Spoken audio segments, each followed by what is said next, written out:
அஸ்ஸலாமு அலைக்கும் வரஹ்மத்துல்லாஹி வபரகாத்துஹு. அல்ஹம்துலில்லா, நம்ம அரஃபாவுடைய நாளை நெருங்கிட்டோம். ஓகேங்களா? இந்த அரஃபா நாளில் அதிகமாக நம்ம சொல்லி இருக்கிற அழகான திக்ர் என்ன தெரியுமா? நம்ம நபி ஸல்லல்லாஹு சொல்லியிருக்காங்க, இந்த திக்ரை அரஃபாவுடைய நாளில் அதிகம் அளவு சொல்லுங்க.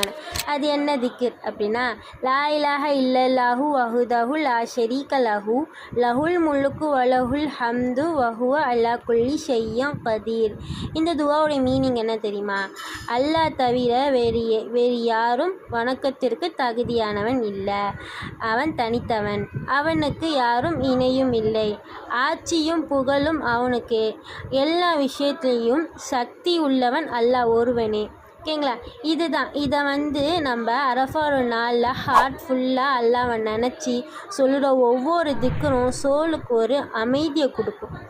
இன்ஷா அல்லாஹ் நம்ம அதிக அளவு இந்த திக்ரை ஓதுவோம், இறைவழி செல்வோம். அஸ்ஸலாமு அலைக்கும் வரஹ்மத்துல்லாஹி வபரகாத்துஹு.